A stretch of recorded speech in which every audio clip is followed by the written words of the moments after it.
Hello YouTube, welcome back to the channel. Today we are just working in the fish room. We're going to be doing a lot of water changes, which means we're going to be seeing a lot of fish. So sit back, relax, and I hope you enjoy.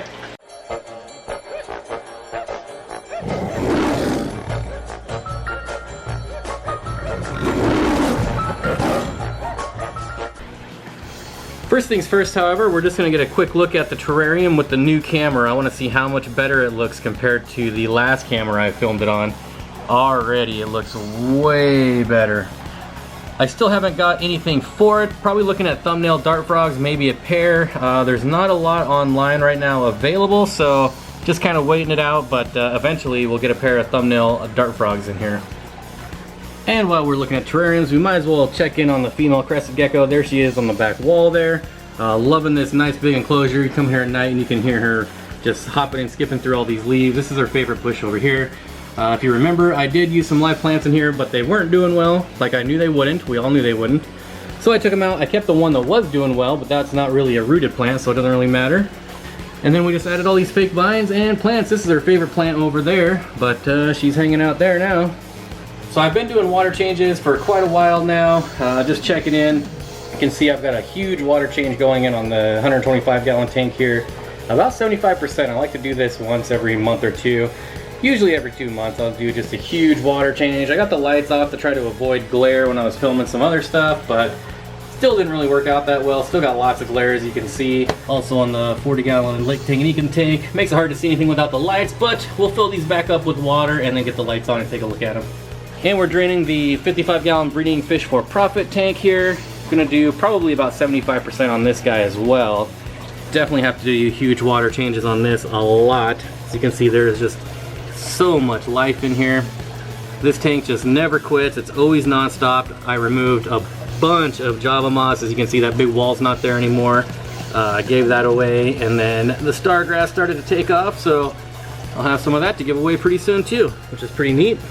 I've also had some requests to show the black Moscow guppies. There's some females right there, males cruising around there. These are breeding. Another male down here, you can see the little fry kind of scooting around. Well, maybe you can't, but there's some bigger fry over here with the betta fish. There he is, scooting around.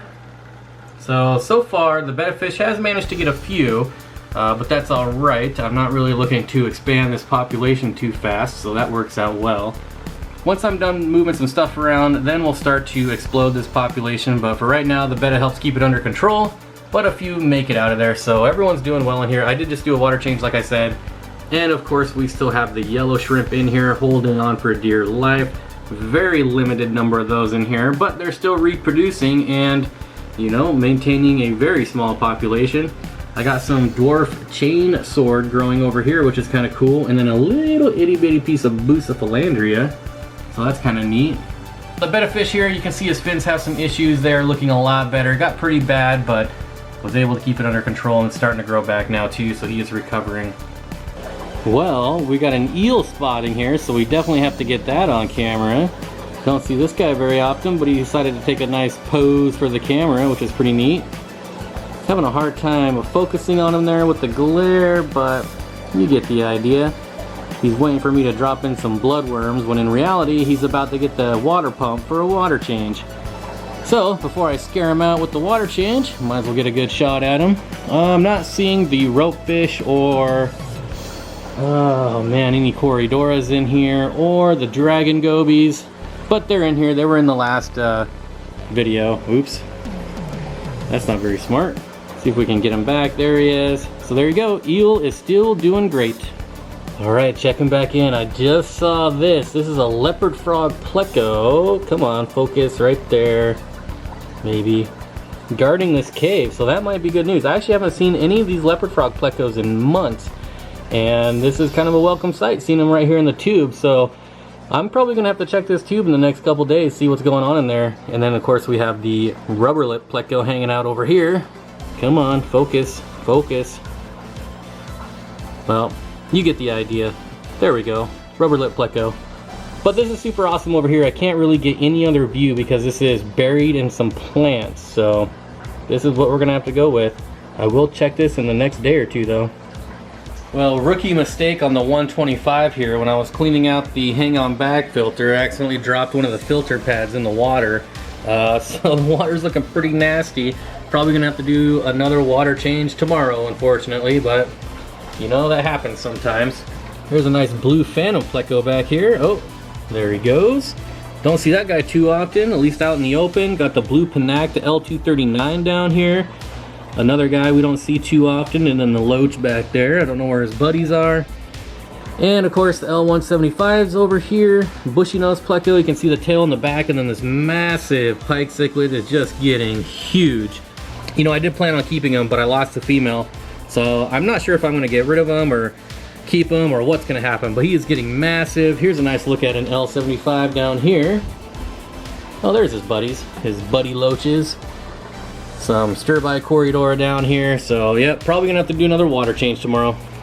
All right, next we can check in on the 75-gallon lake tank and Econ tank, and as you can see, well, besides the glare, I've managed to grow a nice, beautiful carpet of this extremely rare blackbeard algae. So that's pretty awesome. Got the Utintas back there, all kinds of Juliochromis in here. Those things breed like rabbits, like guppies. Here's the female gold ocelotus way up here. And where'd the male go? This is the male's tube right here. I was scraping the glass and he got me a few times, didn't you? You jerk, he was able to bite me. Lots of blood loss, but that's all right. I really like these guys. I just did a water change, obviously, so it's having some issues focusing with all the debris in the water. Really broke up this blackbeard algae, which did not help. Really, really like these guys.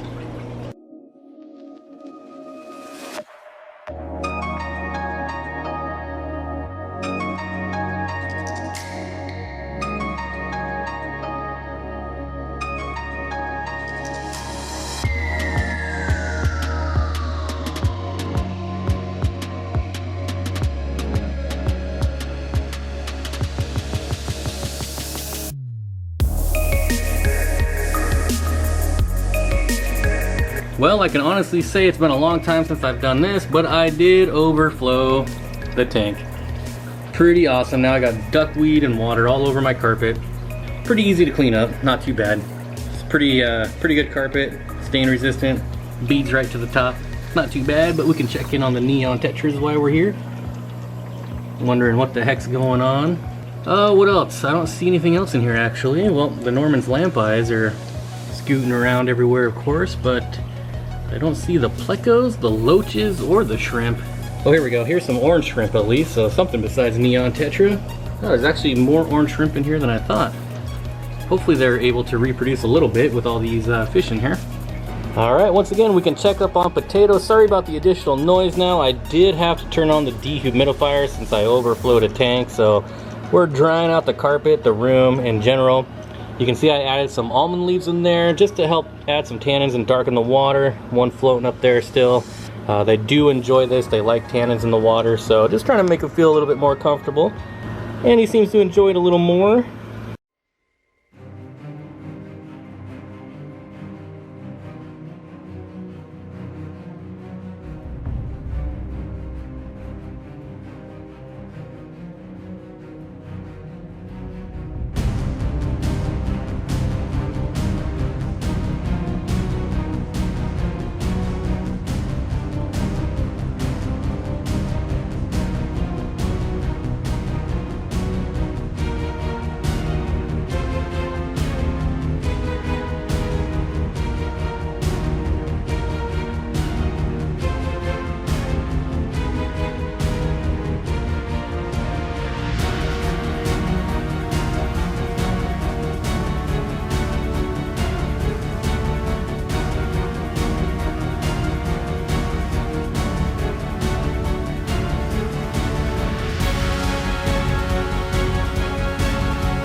Alright folks, there you have it. I hope you enjoyed spending the day with me.